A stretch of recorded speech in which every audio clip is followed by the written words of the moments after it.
नमस्कार दोस्तों। तो पिछले दिनों हम लोगों ने रिवीजन की क्लास में पढ़ा था साधारण ब्याज, और सिंपल इंटरेस्ट में कुछ चीजें हम लोगों ने पढ़ा था कि ब्याज से संबंधित हमने पढ़ा था, तुलना करना पढ़ा था, अलग अलग रेट से अलग अलग धन दिए जाएं अलग अलग समय के लिए तो अज्ञात राशि कैसे ज्ञात करेंगे। आज हम लोग साधारण ब्याज में ही हम लोग आगे की कड़ी पढ़ेंगे। तो साधारण ब्याज में मिश्र धन से संबंधित और n गुना और किस्तों में भुगतान। ठीक है, तो चलिए देखते हैं। साधारण ब्याज के द्वारा जब मिश्र धन a होता है तो मिश्र धन a बराबर होता है मूलधन प्लस ब्याज। क्लियर है। अब मूलधन प्लस ब्याज मान लिया जाए कि P प्लस ये I है, तो I की जगह पर P into R into t upon 100, यही तो हम लिखेंगे। अब आप देखिए कि अगर सपोज दैट मान लिया जाए कि R1 दर से ये T1 समय में A1 हो जाता है, तो A1 बराबर P plus P into R1 into T1 अपान 100, और A2 रुपया हो जाता है R2 दर से T2 समय में, तो P into R2 into T2 अपान 100।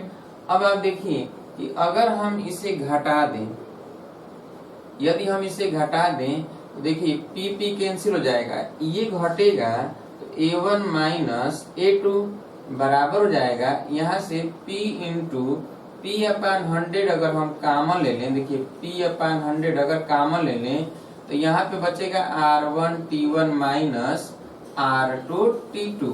अब यहाँ से देखिए कि ये डेल्टा A हो गया, या P बराबर अगर हमें ज्ञात करना हो तो डेल्टा A, या हम यहाँ लिखें A1 माइनस A2, देखिए A1 माइनस A2, ठीक है, इंटू 100 और पूरे का बटा ये हो जाएगा R1 T1 plus minus R2 T2। ठीक है।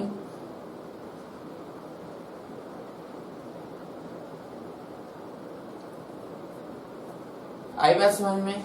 अगर सपोज दैट ये होता है कि A1 minus A2, A1 A2 दिया गया हो, उस कंडीशन में हम ये लिखेंगे। तो लिख लीजिए जल्दी से जो लोग नहीं जानते हैं कि यदि कोई धन R1 दर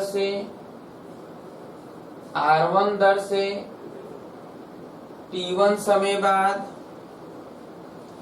A1 हो जाता हो,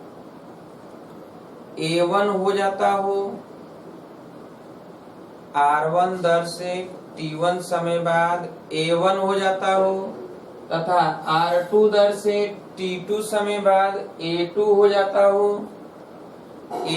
जाता हो, तो मूलधन के लिए, और ये लिखिए मूलधन P बराबर A1 माइनस A2 इंटू 100 अपान R1 T1 minus R2 T2। अब यहाँ पर आप जरा समझेंगे, यदि कहा जाता यहाँ कि T1 बराबर है, ठीक है, T1 बराबर है, यदि T1 बराबर दिया जाता, तो जब T1 बराबर होता है कि जितने समय में ये A1 होता है उतने ही समय में A2 हो जाता है R2 दर से। इसका मतलब T1 और T2 को हम T कर देंगे, तो यहाँ पर P बराबर हो जाएगा A1 माइनस A2 और इंटू 100 अपान ये हो जाएगा R1 T1, तो यहाँ पर R1 minus R2 into T हम ये लिख सकते हैं। और अगर R1 R2 बराबर हो जाए, T1 T2 अलग हो जाए, तो हम इसी को लिख सकते हैं कि P into A1 into A1 minus A2 into 100 अपान ये R हो जाएगा और यहाँ हो जाएगा T1 माइनस T2। ठीक है, लिख लीजिए जरा इसे। जब T1 बराबर T2 बराबर T हो तब ये कंडीशन, और जब R1 बराबर R2 बराबर R हो तब ये कंडीशन। क्लियर है? लिख लीजिए जैसे जैसे यदि कोई धन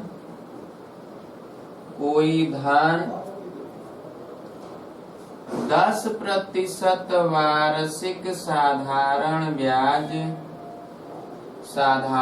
ब्याज की दर से 3 वर्ष बाद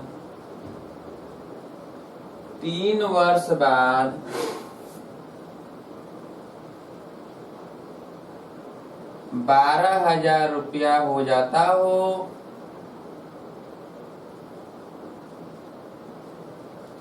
तथा यह 8% वार्षिक साधारण ब्याज की दर से 8% वार्षिक साधारण ब्याज की दर से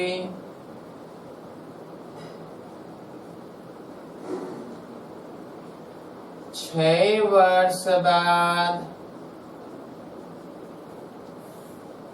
यह 13,000 रुपया हो जाता हो, तो मूलधन ज्ञात कीजिए।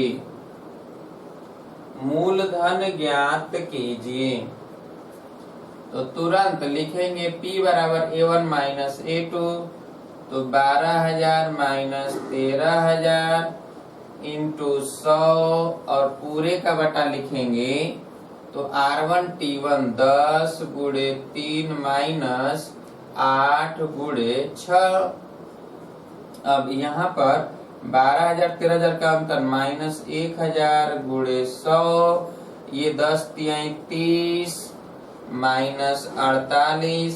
अब देखिए माइनस 1,000 गुणे 100, 48 में से 13 निकल जाएगा तो 18 माइनस माइनस माइनस कट जाएगा तो P का मान निकल जाएगा।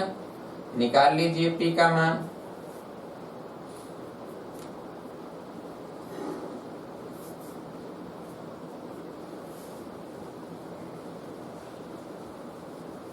हो गया।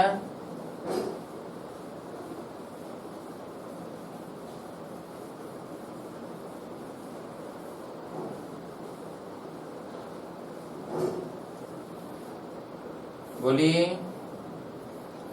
अब देखिए, जैसे अगर प्रश्न ये कहा जाता है कि 3% के बजाय अगर 2% से दिया जाता या 5% वृद्धि कर देते या 1% वृद्धि कर देते साधारण ब्याज की दर में, तो 400 रुपया अधिक मिलता या 500 रुपया अधिक ब्याज के रूप में मिलता 3 वर्ष में, तो मूलधन ज्ञात कीजिए। ध्यान समझिएगा, यानी पहले अगर हम दे रहे थे किस पर, तो R1% दर पर दिया हमने, तो जब R1% दर से T समय के लिए दिया तो P रुपया हो गया A1 रुपया।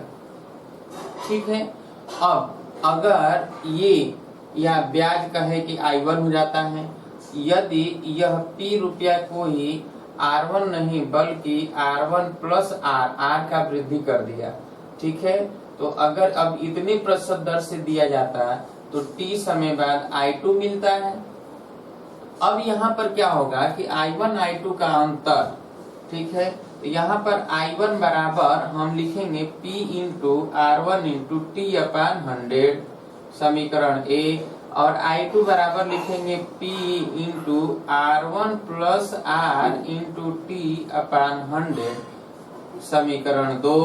अब यहाँ पर I1 अपान I2, तो I1 माइनस I2 घटा दें यदि इन्हें, तो I1 माइनस I2 यही दिया होगा। ठीक है।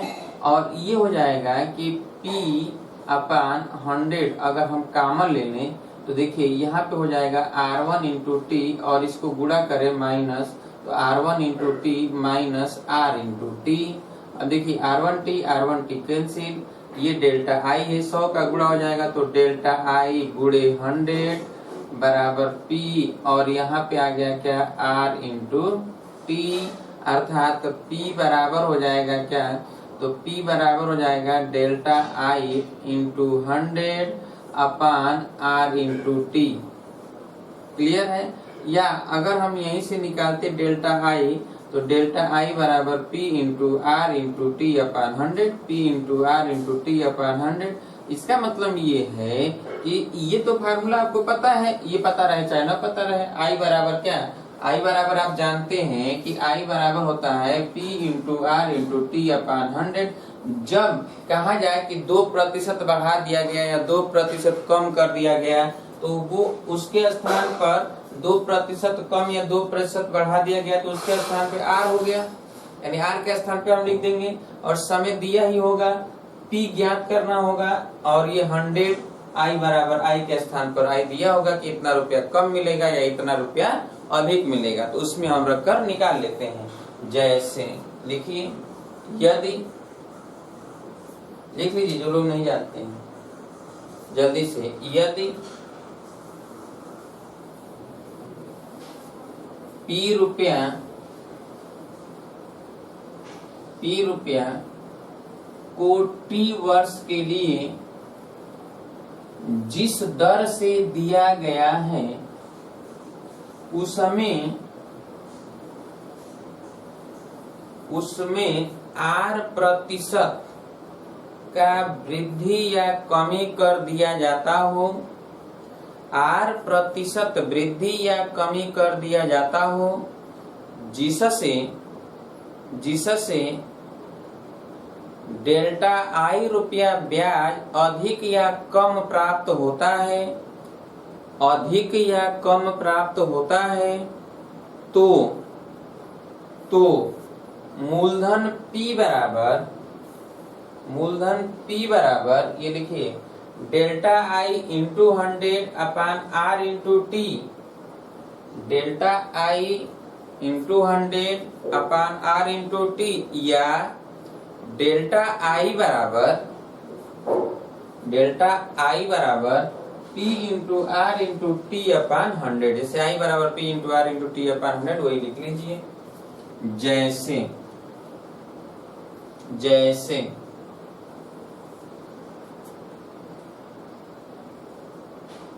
पहला नंबर प्रश्न लिखिए, यदि 8,000 रुपया को 10% के स्थान पर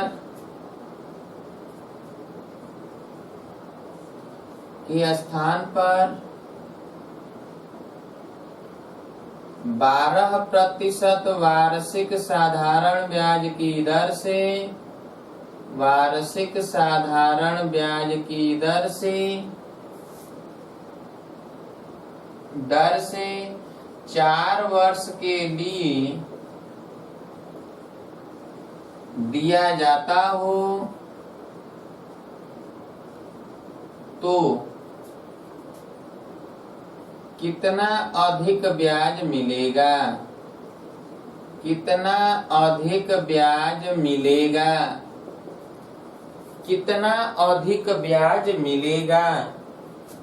तो कितना अधिक ब्याज मिलेगा, तो चलिए देख लिया जाए। तो हमें पता है डेल्टा आई बराबर P into delta r into t upon 100, delta r में वृद्धि, तो P तो दिया गया है 8,000, R में वृद्धि 10 के जगह पर 12 किया गया तो 2 की वृद्धि हुआ, 10 के स्थान पे 12 किया गया तो कितने की वृद्धि हो गया, 2 का, तो 2 लिखेंगे यहाँ पर। और T समय दिया है 4 वर्ष, तो 4 बटा क्या 100, 2 जीरो काट दीजिए। अब 4 गुना के 8, 8 64, यानी 640 रुपया अधिक मिलेगा। जल्दी से लिख लीजिए। दूसरा बोले, लिखिए, लिख लीजिए आराम से लिखिए। बहुत तेज चलते होंगे तो आप वीडियो को रोककर आसानी से लिख लीजिएगा। वैसे समय हम दे रहे हैं लिखने पर, फिर भी अगर ज्यादा तेज चल रहे होंगे आपके हिसाब से तो आप रोककर जरूर लिखिएगा। दूसरा है, यदि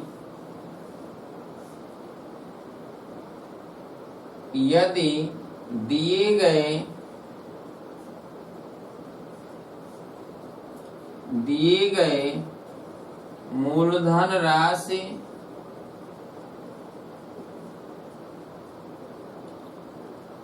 पर साधारण ब्याज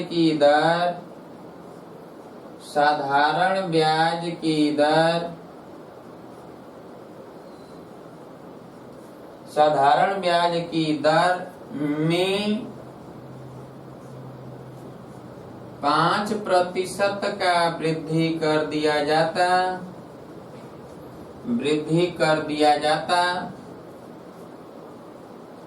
तो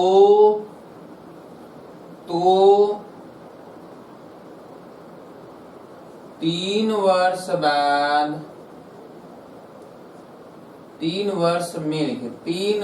में 1200 रुपया ब्याज अधिक प्राप्त होता। 1200 रुपया ब्याज अधिक प्राप्त होता। 1200 रुपया ब्याज अधिक प्राप्त होता तो वह मूलधन राशि ज्ञात कीजिए। वह मूलधन राशि ज्ञात कीजिए। तो चलिए यहाँ पर क्या है कि 5% है, ये 3 वर्ष है और डेल्टा आई दिया गया है 1200, तो आई बराबर P into are into t upon 100 से हमें यही फार्मूला रखना है। आई की जगह पर डेल्टा आई यानी 1200 रखेंगे, P ज्ञात करना है, R दिया गया इतने का वृद्धि, तो 5 समय T दिया है कै वर्ष, 3 वर्ष अपान 100, तो यहाँ से P निकल जाएगा 1200 गुणे 100 अपान 5 और 3 नीचे आ जाएगा, 3 चौके 12, 40 हो गया, 5 बटे 40, क्यों? तो ये हो गया 80, 80 में 100 से गुणा कर देंगे तो ये हो जाएगा 8000। सॉल्व कर लीजिए।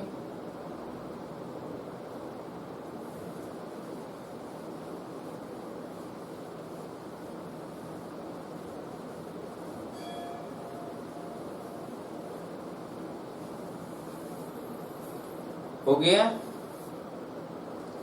चलिए अगला नंबर बोले, लिखिए, लिख लीजिए जल्दी से लिख लीजिए।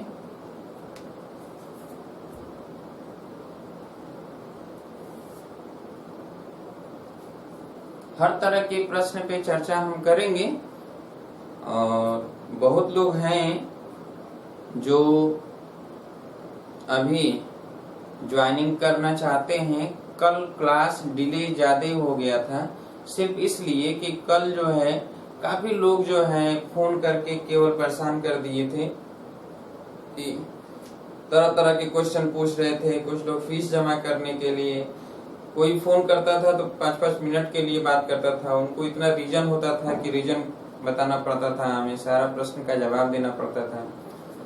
चूंकि ऑनलाइन क्लासेस चल रहा है, कुछ लोग कह रहे हैं कि इलाहाबाद में मिल लीजिए, पेमेंट नहीं हो पा रहा है, तो अब इलाहाबाद में हम कहाँ उनसे मिलें, तमाम बातें हैं, तो इसलिए कल डिले हो गया। फिर भी हमने आप सभी लोगों से बताया है कि जितने लोग पढ़ चुके हैं हमसे, उसमें से कोई व्यक्ति है जो ग्रुप में है तो वो उसके लिए तो केवल 200 है, और आप लोगों से हमने कहा कि बाहरी कोई भी व्यक्ति होगा तो वो 1500 जमा करेगा।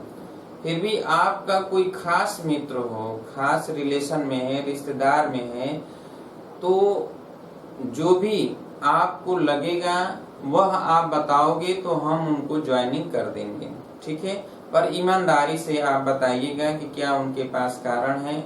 अगर समस्या है तो जो आप उसमें कम कराओगे, जो आप कहोगे, जितना वो सक्षम होंगे देने के लिए उतने में हम कर देंगे, परंतु केवल 200 न जमा करवाइएगा। हम ये सिर्फ आपके लिए कर रहे हैं, इस सबके लिए नहीं कर रहे हैं, ठीक है।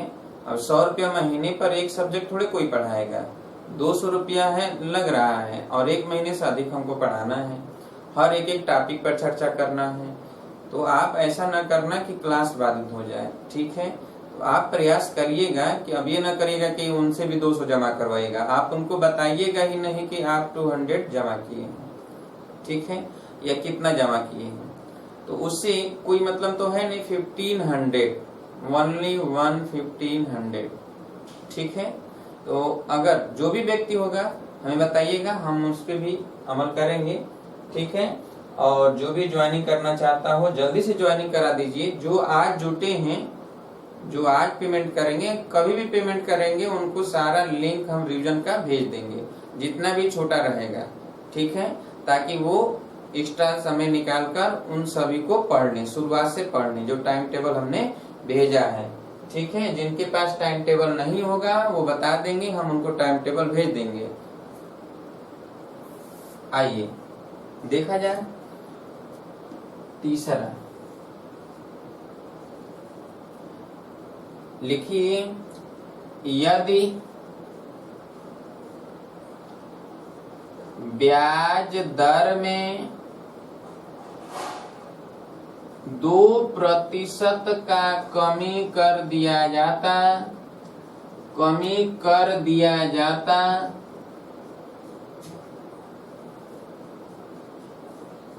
हो तो 5 वर्ष में 800 रुपया कम ब्याज मिलता हो तो मूलधन ज्ञात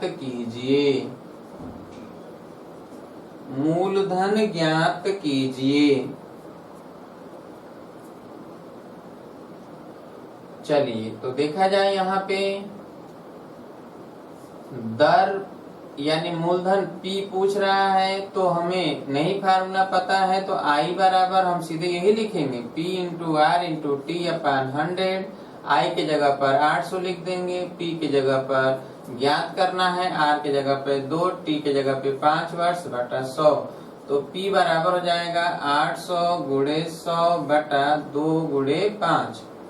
5 दूना के 10 से कट जाएगा, यानी ये भी कितना जाएगा 8000। वहां भी 8000 आ गया, यहाँ भी 8000 आ गया। सॉल्व कर लीजिए।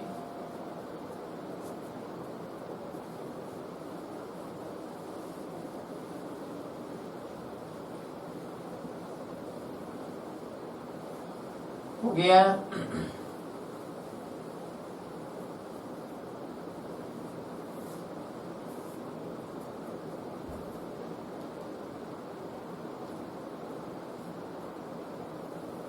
हो गया। चलिए अब देखिए, जैसे सपोज दैट ये होता कि P रुपया दिया जाता है R1% दर से T1 समय के लिए, R2% दर से T2 समय के लिए, R3% दर से T3 समय के लिए, जिसकी वजह से कुल मिला ब्याज I रुपया है। कुल मिला ब्याज क्या है? I रुपया है। तब जरा देखा जाए कि हमें अगर R1 दर से T1 समय के लिए दिया गया, तो R1 दर से T1 समय के लिए तो मिला ब्याज I1 है, यहाँ पर I2 है और यहाँ पर I3 है, ठीक है। तो इन तीनों को जोड़ दें तो ये I दिया गया है। तो I बराबर है, तो यहाँ P into R1 into T1 upon 100 plus I2 है तो P into R2 into T2 upon 100 और प्लस I3 है तो P into R3 into T3 upon 100। अब देखेंगे कि यहाँ पर 100 से पूरे में गुणा कर दें तो ये I इंटू 100 हो जाएगा बराबर P कॉमन ले लें तो ये हो जाएगा R1 T1 plus R2 T2 plus R3 T3, ठीक है। अब यहाँ से अगर P निकालना चाहें तो I इंटू 100 अपॉन ये हो जाएगा R1T1 plus R2T2 plus R3T3। ठीक है, तो जरा लिख लीजिए इसे। यदि किसी धन को R1 प्रतिशत दर से T1 समय के लिए, R2 प्रतिशत दर से T2 समय के लिए व R3 प्रतिशत दर से T3 समय के लिए दिया जाता हो, जिससे कुल मिला ब्याज I रुपया हो, कुल मिला ब्याज I रुपया हो, तो P बराबर, ये लिखिए डायरेक्ट फार्मूला, P बराबर I into 100 upon R1T1 plus R2T2 plus R3T3।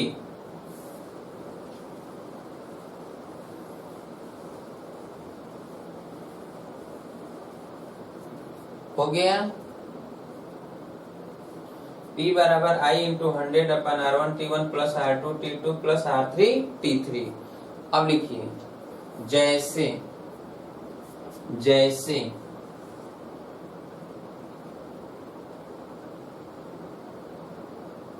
लिखिए कितने रुपए को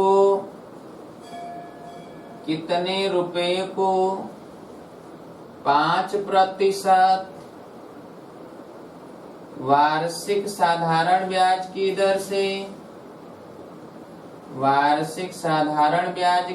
से 3 वर्ष के लिए तथा 10% वार्षिक साधारण ब्याज की दर से 5 वर्ष के लिए दिया जाता हो,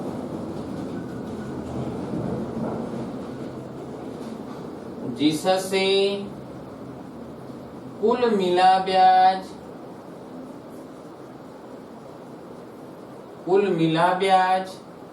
6,000 रुपया हो, तो मूलधन ज्ञात कीजिए।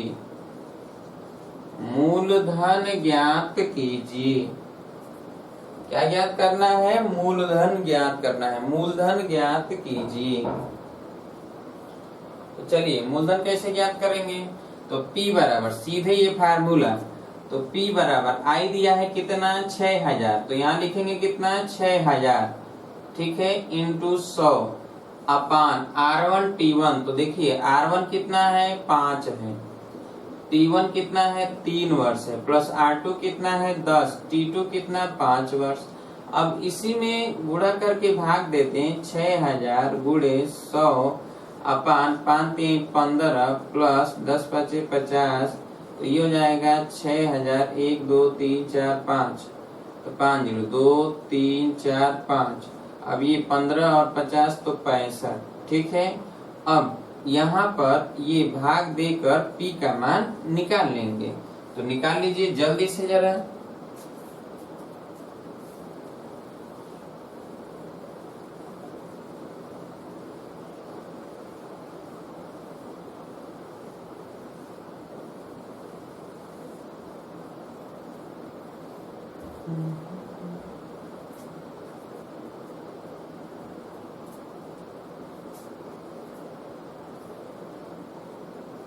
हो गया। मेहनत करिए, कंटिन्यू रिवीजन करिए, अच्छी तरह से पढ़ाई करिए। जो पहली बार पढ़ रहे होंगे, जो क्रैश कोर्स की तरह पहली बार पढ़ रहे हैं, जो पढ़ चुके हैं लोग, वो लोग अगर पढ़ रहे हैं तो वो लोग रिवीजन कर लें अच्छी तरह से। और क्लास बंद होने के बाद भी अगर क्लियर नहीं होता है तो देख लें, न और दिक्कत हो समझ में आता है, नहीं क्लियर हो पा रहा है तो हमसे व्हाट्सएप पर बात कर लें, हम उन्हें बताएंगे, ठीक है। व्हाट्सएप पर लिखकर भेज दें, फोटो खींच के भेज दें क्वेश्चनों का। किसी भी क्वेश्चन में दिक्कत हो रहा है उनका सलूशन हम कर देंगे। हो गया।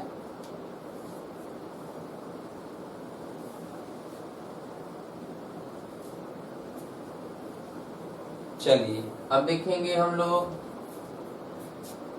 जैसे कि कहा जाए कि कोई धन अपने का n गुना हो जाता हो, कोई धन अपने का n गुना हो जाता हो, तो n गुना हो जाता हो तो उस कंडीशन में जरा देखा जाए, n गुना होने का मतलब ये है कि मिश्र धन मूलधन का, जैसे मान लीजिए आपने 2000 जमा किया, सपोज दैट 2000 जमा किया और कुछ समय के बाद वह ब्याज मिलते मिलते 4000 हो गया।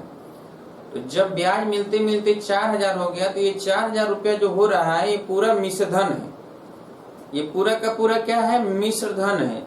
जैसा कि आप सभी लोग जानते हैं कि 6 वर्ष में या 8 वर्ष में आप अगर कोई भी धनराशि जमा करते हैं तो वो दूना हो जाता है, बैंक के माध्यम से या डाक के माध्यम से।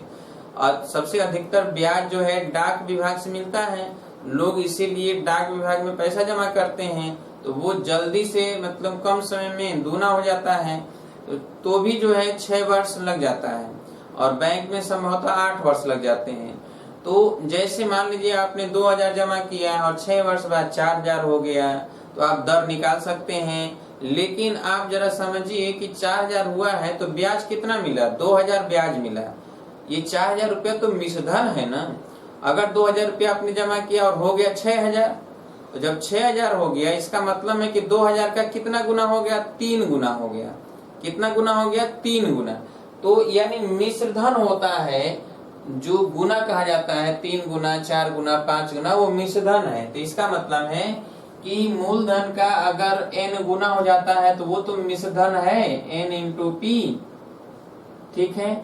और आपको पता है कि a बराबर होता है p प्लस आई, और a के स्थान पर हम लिख दें n इंटू पी, p तो है ही p, और i के स्थान पर लिख दें p into r into t upon 100, ठीक है। अब देखिए यहाँ से p कॉमन ले लें तो p यहाँ भी है यहाँ भी है, तो ये n इंटू पी बराबर p, और ये हो जाएगा 1 plus r into T upon 100। अब देखिए p कट जाएगा, ये 1 है तो ये इधर आएगा, ठीक है। तो 1 इधर आएगा तो n माइनस 1 बराबर हो जाएगा r इंटू टी अपॉन 100। याद रखिएगा, वेरी वेरी मोस्ट इम्पोर्टेंट है ये फार्मूला, अक्सर इससे प्रश्न आते हैं। क्लियर है। अब जरा देखिए, यदि सपोज दैट r1 दर से, यदि मान लेते हैं r1 दर से t1 समय बाद n1 गुना हो जाता है, r2 दर से t2 समय बाद n2 गुना हो जाता है, तो यहाँ पर n1 माइनस 1 अपान n2 माइनस 1 बराबर हो जाएगा r1 अपान r2 इंटू t1 अपान t2, ठीक है। ये हो जाएगा। अब जरा यहाँ पर समझिए, अच्छा ये कैसे हो गया, कैसे हमने लिख दिया, तो देखिए जरा यहाँ पे समझ लीजिए। n1 अगर लिखते तो यहाँ पर n1 लिखेंगे तो माइनस 1 बराबर r1 इंटू t1 अपान, यहाँ पर लिखेंगे क्या 100 लिखेंगे। और जब n2 लिखेंगे तो n2 माइनस 1 बराबर r2 इंटू t2 अपान 100 लिखेंगे। जब इधर भाग देंगे तो इधर भी भाग देंगे तो 100 क्या हो जाएगा, कैंसिल हो जाएगा। तो जब ये कैंसिल हो जाएगा तो n1 माइनस 1 अपान n2 माइनस 1 बराबर हो जाएगा क्या r1 अपान r2 और t1 अपान t2, तो इसको हमने अलग लिख दिया। अब आप देखेंगे कि यहीं पर यदि पहला कंडीशन ये है कि r1 और r2 क्या हो, बराबर हो, तो जब r1 r2 के बराबर हो तो इस कंडीशन में n1 माइनस 1 अपान n2 माइनस 1 बराबर हो जाएगा t1 अपान t2। क्लियर है। और दूसरा कंडीशन ये है कि t1 और t2 बराबर हो जाए, तो जब t1 t2 के बराबर होगा तो उस कंडीशन में हो जाएगा n1 माइनस 1 अपान n2 माइनस 1, और t1 t2 कट जाएगा। जैसे मान लीजिए 8 वर्ष ये भी है 8 वर्ष ये भी है, 8 बटा 8 तो ये तो कट कर 1 हो जाएगा ना, बचेगा ये, तो इसको लिखेंगे r1 अपान r2। तीसरा कंडीशन ये लिखेंगे कि जब n1 और n2 बराबर हो जाए, यानी कहा जाए कि अगर 5 गुना होता है तो दूसरी बार भी 5 गुना ही होता है, तो उस कंडीशन में तो यानी ये बराबर हो गया, ये भी n1 माइनस 1 n2 माइनस 1, तो ये तो कट जाएगा, तो r1 अपान r2 बराबर हो जाएगा, ये t1 अपान t2 नीचे जाएगा तो नीचे वाला ऊपर, ऊपर वाला नीचे, इसका मतलब ये हो जाएगा t2 अपान t1। तो लिख लीजिए इन सभी को, तो इसे लिखिए जरा, यदि कोई धन यदि कोई धन t वर्ष बाद, टाइम t वर्ष बाद एक निश्चित R% वार्षिक साधारण ब्याज की दर से R% वार्षिक साधारण ब्याज की दर से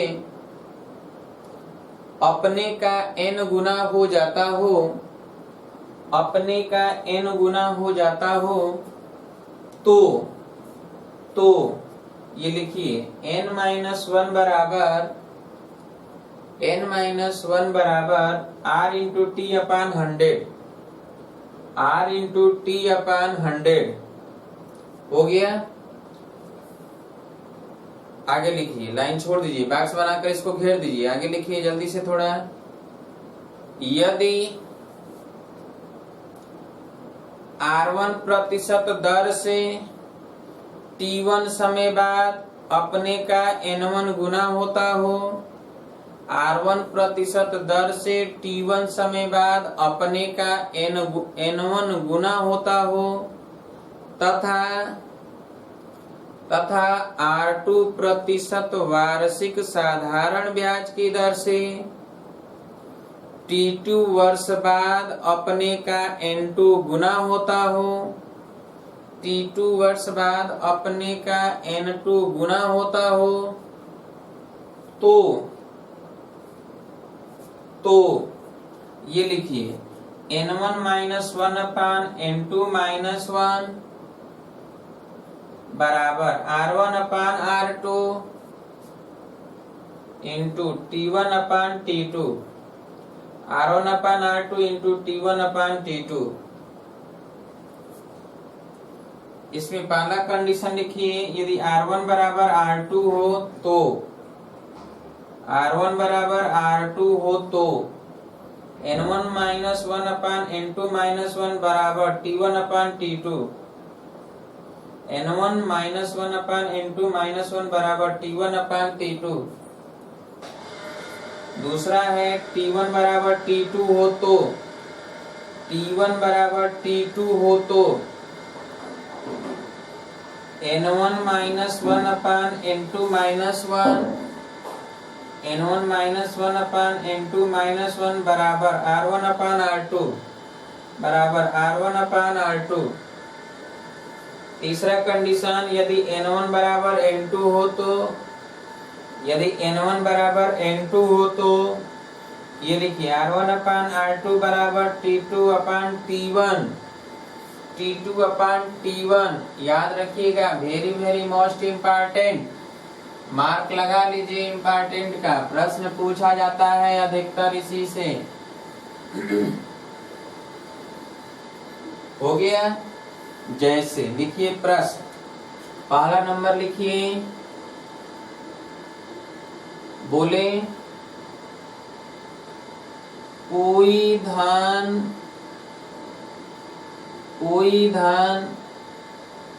10% वार्षिक साधारण ब्याज की दर से, साधारण ब्याज की दर से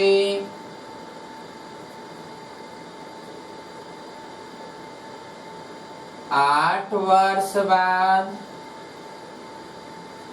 अपने का कितना गुना हो जाएगा, अपने का कितना गुना हो जाएगा। अब देखिए 8 वर्ष बाद अपने का कितना गुना हो जाएगा, तो N-1 बराबर R इंटू टी अपान 100 से R का मान 10, T का मान 8/100। क्यों, ये 0 0 कट जाएगा, N-1। अब देखिए ये 2 चौके 8, 2 5 10, तो N बराबर -1 इधर गया, तो 4/5 + 1 यानी 5 4 9, 9/5, अर्थात आप लिखोगे 9/5 गुना हो जाएगा, 9/5 गुना हो जाएगा।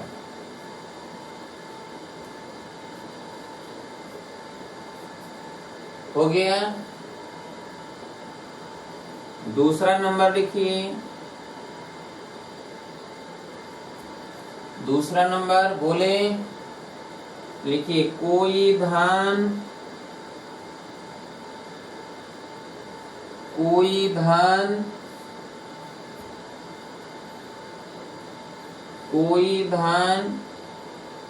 कितने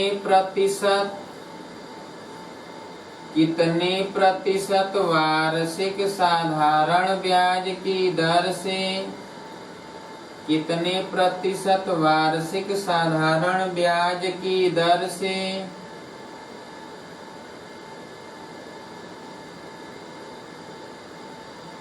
8 वर्ष बाद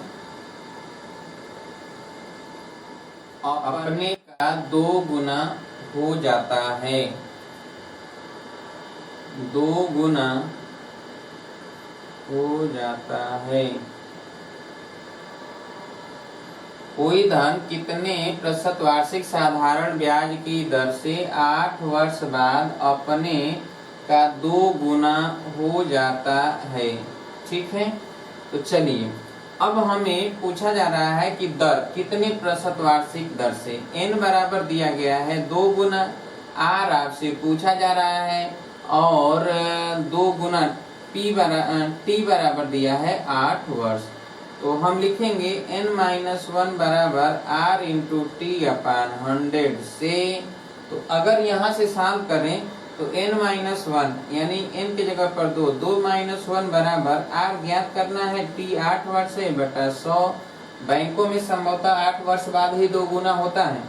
तो चलिए यहाँ से क्या होता है कि r बराबर हम निकालेंगे तो r का मान आ जाएगा, यहाँ तो 1 हो गया तो 100 आ गया। ठीक है, तो 100 बटा 8 हो जाएगा। कितना हो जाएगा? 100 बटा 8। देखिए 100 यहाँ जाएगा, 1 में 100 का गुणा होगा तो 100 और 8 नीचे चला जाएगा। अब ये 4 गुना के 8, ये 25, यानी 25 बटा 2 अर्थात कितना आ गया? 12 सही 1 बटा 2 प्रतिशत। ठीक है, तो सॉल्व कर लीजिए, 12 सही 1 बटा 2 प्रतिशत।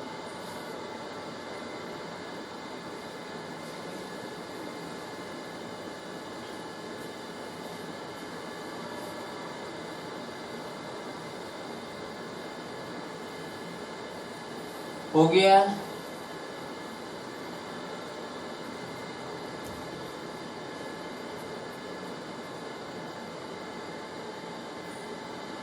चलिए अगला नंबर लिखिए।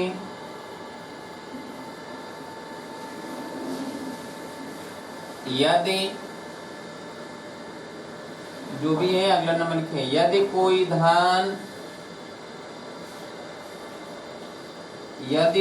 धन 5 वर्ष बाद 5 वर्ष बाद एक निश्चित साधारण ब्याज की दर से, एक निश्चित साधारण ब्याज की दर से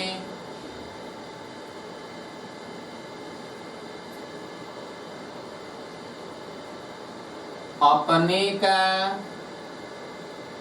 3 गुना हो जाता हो, 3 गुना हो जाता हो,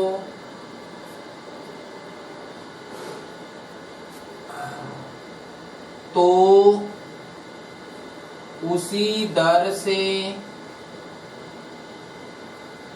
कितने वर्ष बाद वह अपने का 5 गुना हो जाएगा, 5 गुना हो जाएगा,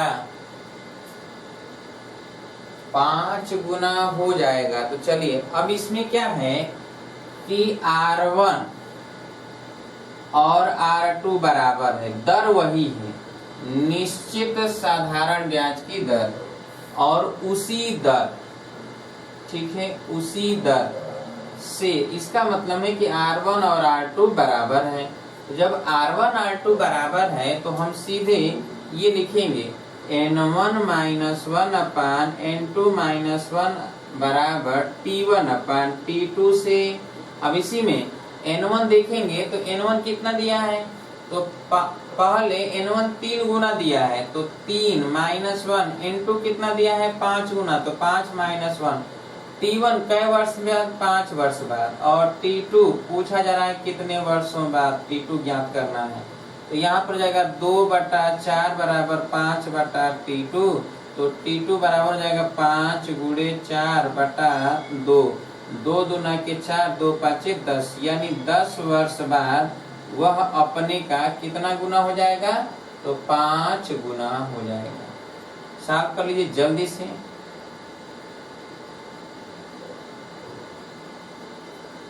जल्दी से सॉल्व कर लीजिए। हो गया?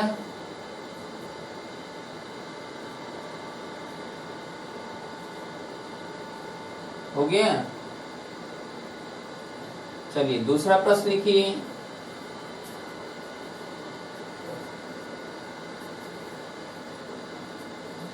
लिखिए, तैयार है ना सभी लोग?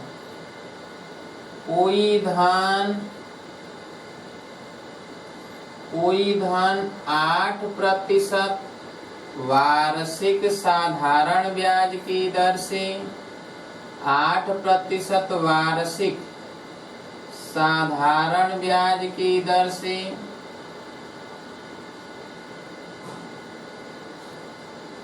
साधारण ब्याज की दर से कुछ समय बाद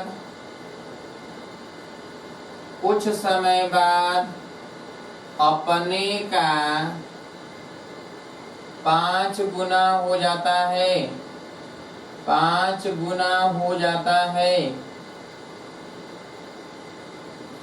5 गुना हो जाता है, तो उतने ही समय बाद वह 10% वार्षिक साधारण ब्याज की दर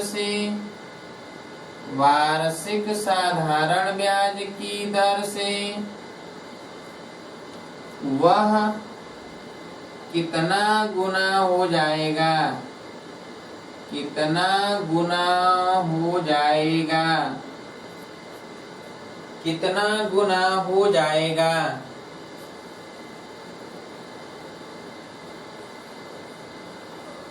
चलिए यहाँ पर क्या करना है कि 10% वार्षिक साधारण ब्याज की दर से कितना गुना हो जाएगा, तो 8% वार्षिक साधारण ब्याज है, तो हम यहाँ पर R1 दिया गया है 8, R2 दिया गया है 10, T1 और T2 बराबर है उतने ही समय बाद।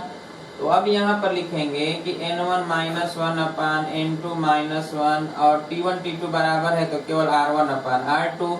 N1 की जगह पर दिया गया है कई गुना, 5 गुना हो रहा है, तो 5 माइनस 1/N2 माइनस 1, R1 है 8, R2 है 10।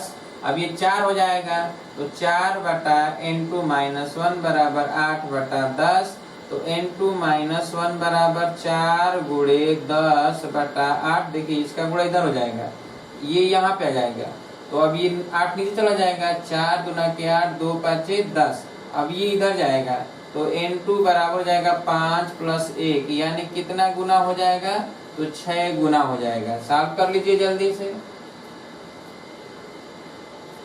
6 गुना हो जाएगा।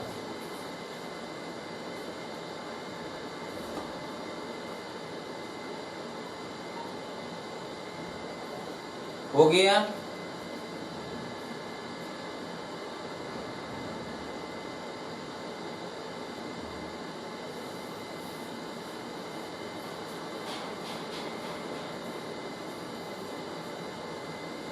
हो गया? अगला नंबर लिखिए। कोई धन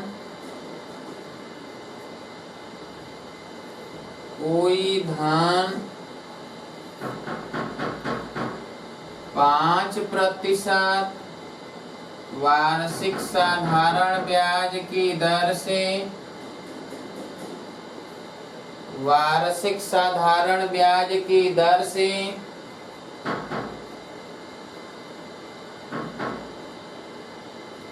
ब्याज की दर से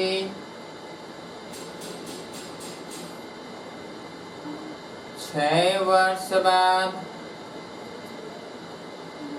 6 वर्ष बाद अपने का कितना गुना हो जाएगा, अपने का कितना गुना हो जाएगा। ये तो साल हो जाएगा, कर लेंगे सभी लोग। n-1 बराबर r इंटू टी अपान 100, तो ये हो जाएगा n-1 बराबर 5 गुणे 6/100, तो n बराबर हो जाएगा 5 6 के 30, 30/100 प्लस 1 0 0, 10 3 13, 13/10 गुना हो जाएगा।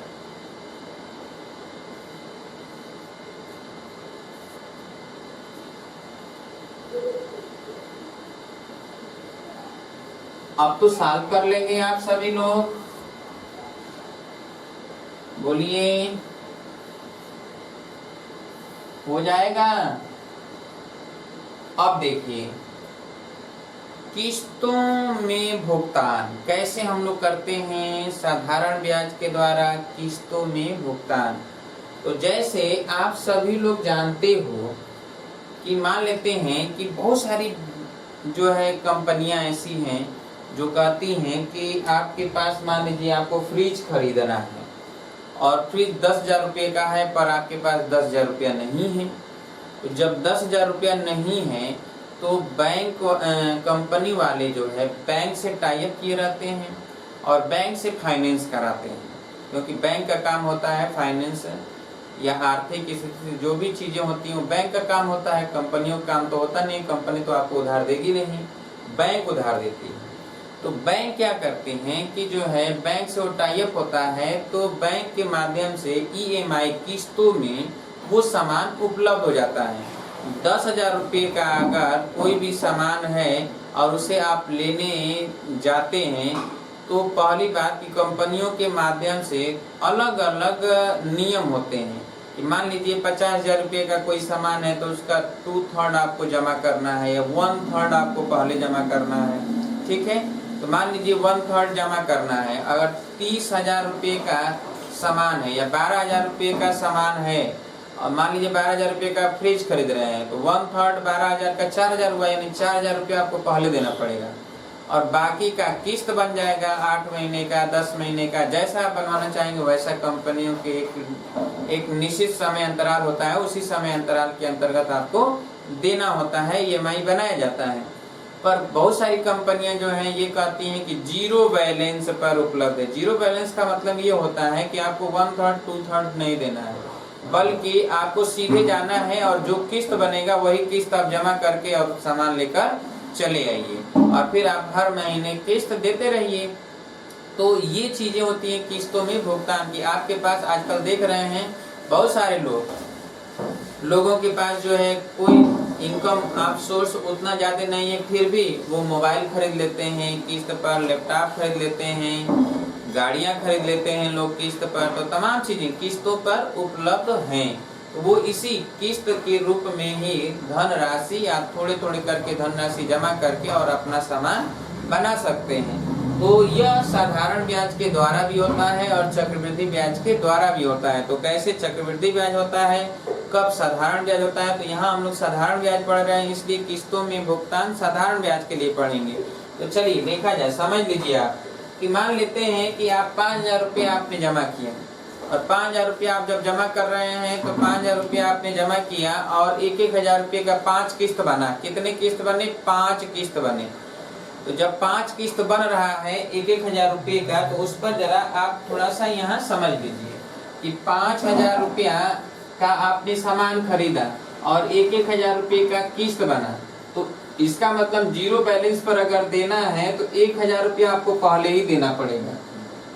जब आप सामान लेने जा रहे हैं उसी समय आपको 1,000 रुपया देना पड़ेगा, तभी सामान आप ले गए। पहला किस्त आप तुरंत दीजिए, ठीक है।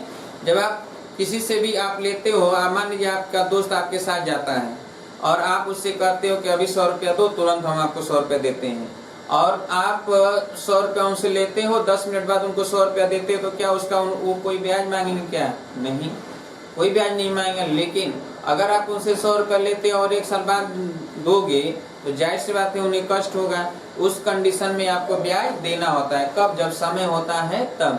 इसका मतलब है कि पहला आप किस्त को तुरंत लेते ही दे रहे हैं तो पहले किस्त पर कोई ब्याज नहीं देना होगा, पहले किस्त पर कोई ब्याज नहीं देना होगा। लेकिन जब आप 1000 रुपया आपने जमा कर दिया तो पहला आपने किस्त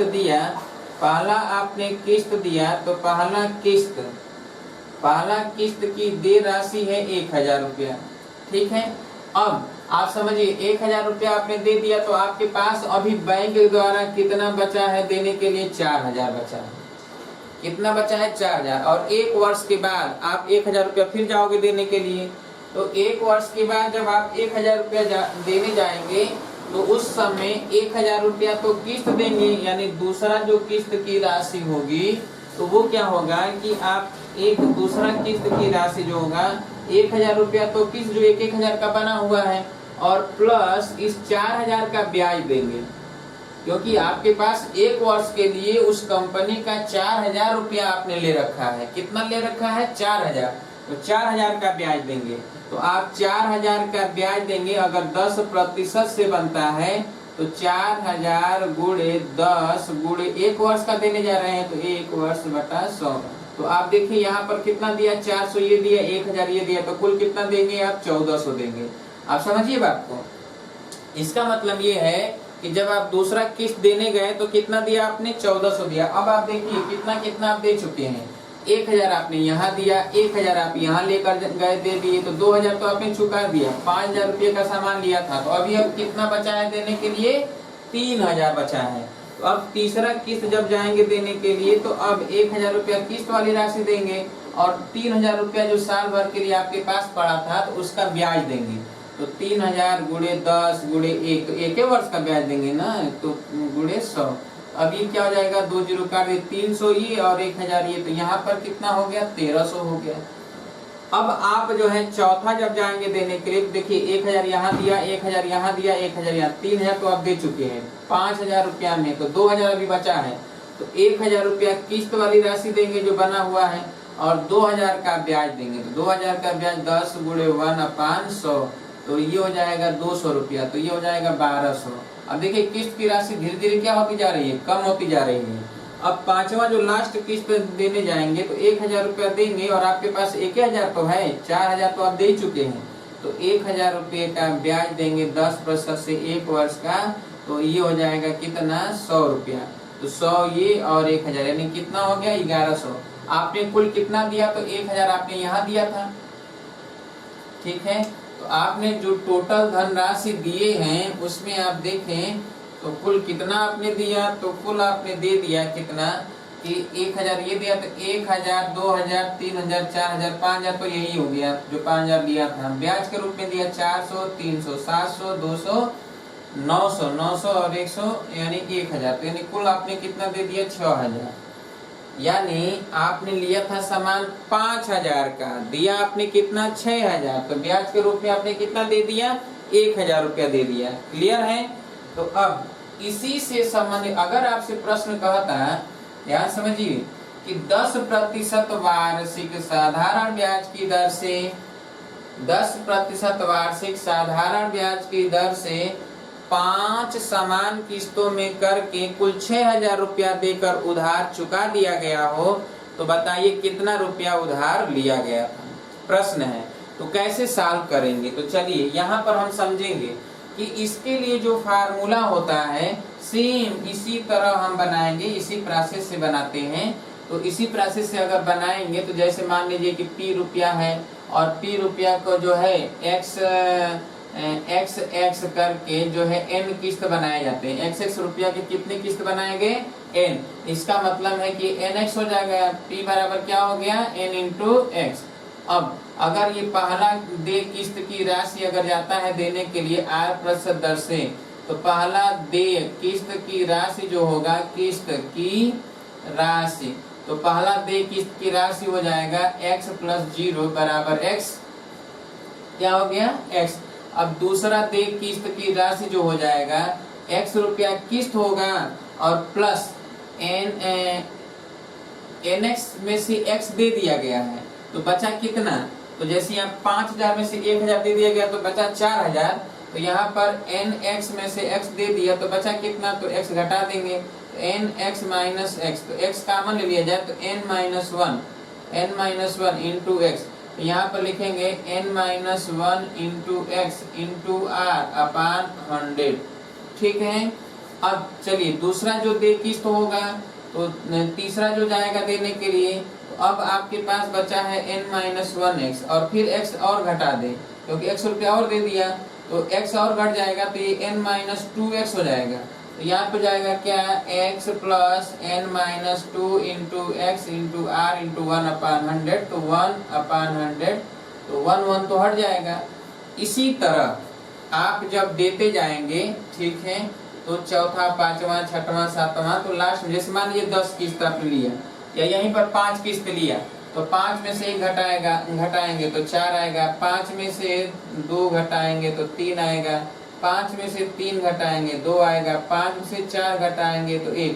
अब यही तो खत्म हो जाएगा ना, क्योंकि आपने पहला तो दे दिया है 0 जब घटाए हैं, तो अब अगर 5 में से 5 घटा देंगे तो 0 हो जाएगा, यानी केवल लास्ट में हमेशा 3 2 1। जैसे 8 किस्त बना, तो 8 किस्त बना तो 8 माइनस 1 यानी 7 से शुरू होगा, तो 8 माइनस 2 तो 6 आएगा, 8 माइनस 3 तो 5 आएगा, तो ये n minus 1 n minus 2 n minus 3 कर रहे हैं, और वहीं पर जाकर रुक जाएगा जहां 1 मिलेगा। ठीक है। तो अब यहाँ पर हम क्या करेंगे कि लास्ट में nवा किस्त के लिए nवा किस्त क्या जाएगा देने के लिए, तो x रुपये जाएगा और लास्ट में केवल x रुपये का ब्याज देना रहेगा उसे। ठीक है। अब देखिए कुल अगर जोड़ दें तो कुल देय राशि, तो कुल देय राशि जो हो जाएगा, मान लेते हैं Q है, इधर Q है और Q के लिए इसको जोड़ें, तो देखिए ये x से जोड़ रहे हैं, x ये है और प्लस ब्याज के रूप में 0, तो x, तो n बार जोड़ेंगे तो nx हो जाएगा। ठीक है।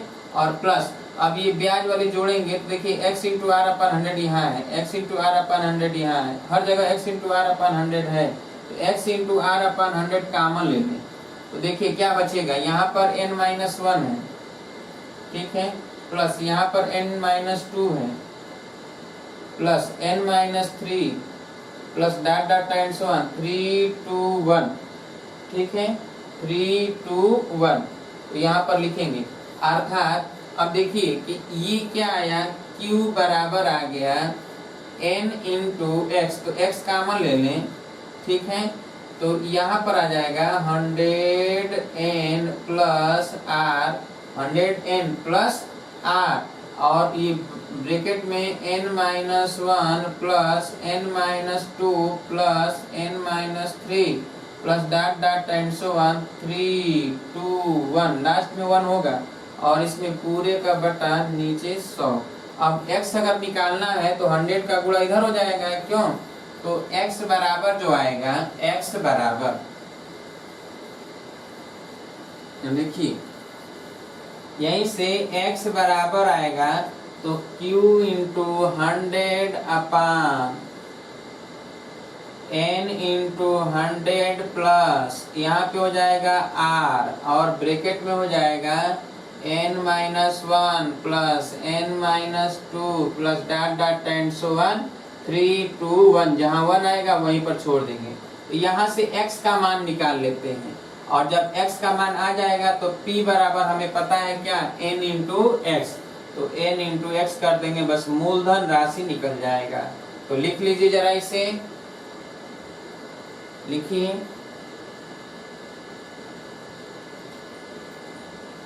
उधार लिए गए p रुपए की राशि, उधार लिए गए p रुपए की राशि को r% वार्षिक साधारण ब्याज की दर से, r% वार्षिक साधारण ब्याज की दर से, r% वार्षिक साधारण ब्याज की दर से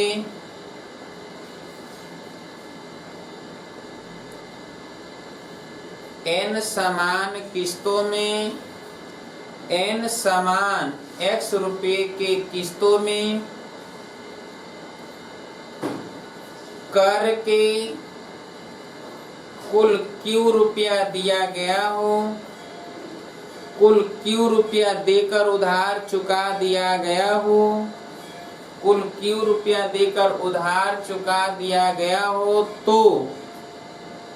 तो सीधे लिखा जाए, कहानी लिखने की आवश्यकता तो है नहीं, सीधे लिखे x बराबर q इंटू 100 अपान n इंटू 100, q इंटू 100 अपान n इंटू 100 प्लस r, और बड़े ब्रैकेट में इसके अंतर्गत छोटे छोटे ब्रैकेटों में लिखेगा n-1 plus n-2 plus n-3 plus dot dot times 1 plus dot dot times 1 plus last में प्लस लिखिए और 3 प्लस 2 प्लस 1 जहां आएगा वहीं छोड़ देंगे और बड़े ब्रैकेट से बंद कर दीजिए। ये तो x था, जब x निकल जाएगा तो आप लिखेंगे p बराबर nx, p बराबर nx होता है जैसे जैसे लिखिए, अभी प्रश्न बोला गया था उसी को लिख लीजिए।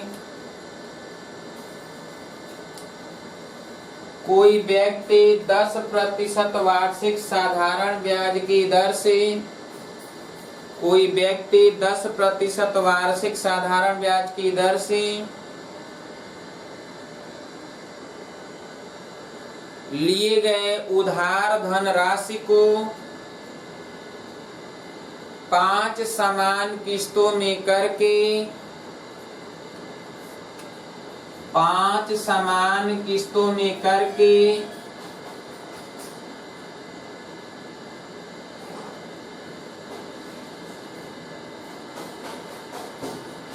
कुल 6,000 रुपया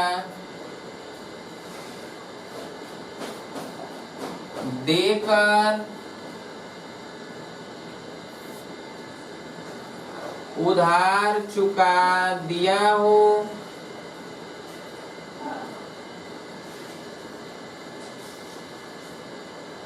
उधार चुका दिया हो तो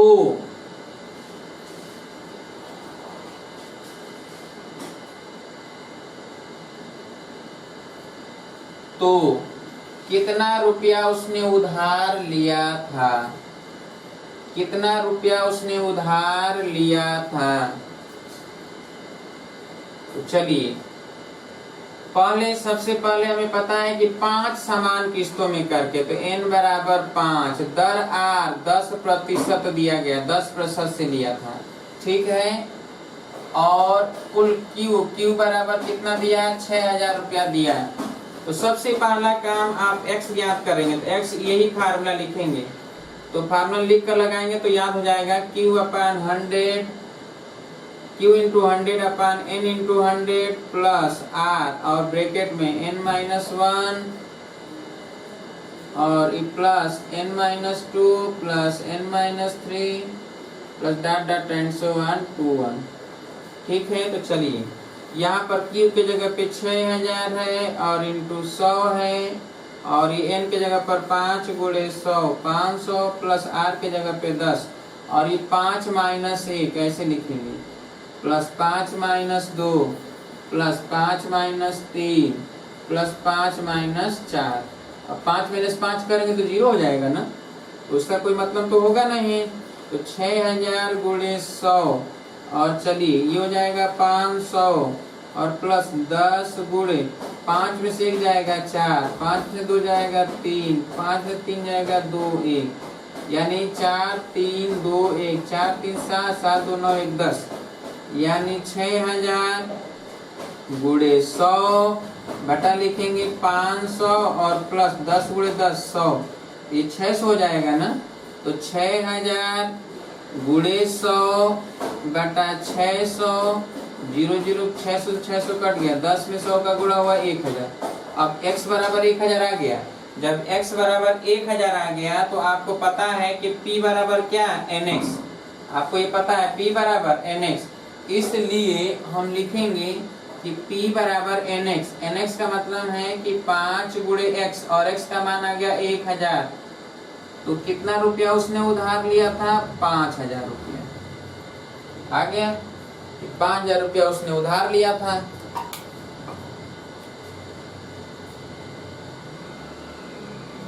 सॉल्व कर लीजिए जल्दी से।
हो गया? एक और लिख लीजिए प्रश्न।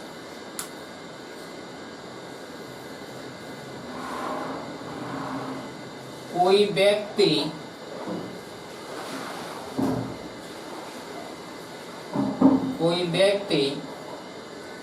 20% वार्षिक साधारण ब्याज की दर से 20% वार्षिक साधारण ब्याज की दर से 20% वार्षिक साधारण ब्याज की दर से कितना रुपया उधार लिया कि उसे 5 समान किस्तों में करके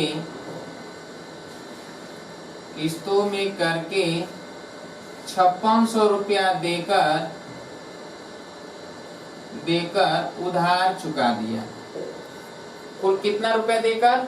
5600। तो Q बराबर है 5600, ठीक है। और N बराबर कितना किस्त है? 5। R बराबर कितना है? 20%। तो चलिए सबसे पहले x ज्ञात करेंगे। तो x बराबर Q इंटू 100, तो 5600 गुणे 100, ठीक है, अपान n के जगह पर 5 गुणे 100 और प्लस r के जगह पर लिखेंगे 20 और इसमें डायरेक्ट लिखेंगे 5 किस्त है तो 5 में जाएगा 4 से शुरू करेंगे, एक एक घटाते चले जाएंगे। 4 + 3 + 2 + 1, ठीक है। अब देखेंगे यहाँ पर 5600 गुणे 100 अपान ये 500 और प्लस 20 गुणे ये कितना जाएगा? 10। 4 3 7 2 9 1 10, तो ये 200 ये और 500 700 हो गया। यानी 5600 गुणे 100 बटा 700, 20 कट गया, 7/56 यानी कितना आ गया? 800। x बराबर आ गया 800। तो P बराबर क्या? NX। तो 5 गुणे n का मान है 5 किस्त, x का मान आ गया 800। इसका मतलब कितना उसने उधार लिया? 4000 रुपया उधार लिया। सॉल्व कर लीजिए। उम्मीद है कि आज आप लोगों को जितना भी हमने बताया सब समझ में आ गया होगा। क्यों? अभी बहुत लोग संपर्क कर रहे हैं और कुछ लोगों को तो ये लग रहा है कि ग्रुप में जितना क्लास सर भेजते हैं सब चलता है तो ये भी चलेगा, जबकि ऐसा नहीं है, ठीक है। आप सभी लोग जानते हैं ऐसे कब तक कोई पढ़ाएगा? 4 महीने से हम पढ़ा रहे थे, फ्री में पढ़ा रहे थे ना, कोई पैसा थोड़े मिल रहा था, कोई पैसा नहीं मिल रहा था, आप देख रहे थे। अगर पैसे का आदान प्रदान होता तो हम पैसा लेते भी नहीं, पर पैसे का आदान प्रदान इस समय पूरी तरह से बंद है, इसलिए हमें मजबूरन होकर जो है पैसा लेना पड़ रहा है। बिना पैसे का जो है, और इसमें खर्च भी हो रहा है ना, ज़्यादा खर्च हो रहा है। ये मत सोचिए कि हम केवल पढ़ा रहे हैं, पढ़ाने में इलेक्ट्रिक का खर्च है, इंटरनेट का खर्च है, ठीक है, टाइम बर्बाद हो रहा है, समय बर्बाद हो रहा है। तो आपसे ज़्यादा तो मांगा नहीं जा रहा है, आपसे जितना मांगा जा रहा है उतना ही दीजिए। आपके संपर्क में जो भी बाहरी लोग हैं उनके लिए 1500 है, ठीक है। और अपने दोस्तों यारों से बता दीजिए, जिनको अभी तक नहीं पता चला उनसे भी बता दीजिए कि रिवीजन की क्लास चल रहा है। जल्दी से, जितना जल्दी हो सके उतना जल्दी वो ज्वाइन कर लें। ज़्यादा दिन लेट कर जाएंगे तो थोड़ा सा आप बचाने के चक्कर में ज़्यादा खो जाओगे। जो लोग दिमाग लगाएंगे बचाने के चक्कर में होंगे वो जो है खो जाएंगे ज़्यादा। इससे अधिक धनराशि जो है वो नुकसान कर देते हैं एक ही दिन में। अभी मार्केट में निकलेंगे तो पता चलेगा 200-250 रुपया दोस्तों यारों पे खर्च हो गया, वहाँ नहीं खलेगा। लेकिन यहाँ पे 10 बार सोच रहे हैं। कुछ लोग कह रहे हैं ट्रायल नहीं देंगे, लीजिए। वे लोग ट्रायल मांग रहे हैं जो हमसे पढ़ चुके हैं, पता नहीं कैसा ट्रायल लेंगे, किस चीज़ का ट्रायल लेंगे। नहीं पढ़े होते, नए लोग होते तो समझ में आता, पुराने लोग ट्रायल लेंगे। कोई बात नहीं, ऐसे लोग पढ़ने वाले नहीं होते हैं, ऐसे लोग पढ़ने वाले होते ही नहीं, वो सिर्फ अपना दिमाग लगाते हैं और वो केवल अपने दिमाग ही लगाते रहते हैं। बाकी उनको सफलता मिलनी है नहीं मिलता है, सफलता उनके हाथ में थोड़े है। वो तो केवल अपना दिमाग ही लगाएंगे। गलत जगह दिमाग ज़्यादा लगाते हैं, सही जगह दिमाग नहीं लगाते हैं। फिलहाल आप ईमानदारी से पढ़ाई करिए, हम आपको ईमानदारी से पढ़ाएंगे और हर एक चीज़ पर रिवीजन कर रहे हैं ताकि एक बार पूरा का पूरा आपका कंसल्ट हो जाए। जो आप पिछले 3-4 महीने से आप दूर हो गए हो, नहीं पढ़ पाए हो, वो आप देख लो ताकि आपको एक बार पूरा रिवीजन हो जाए और सही ढंग से तैयार हो जाए। अगर जो न तैयार हो उसे आप तैयार कर लें, ठीक है। तो कल मुलाकात होगी तो इसके आगे हम चर्चा करेंगे। तब तक के लिए नमस्कार दोस्तों।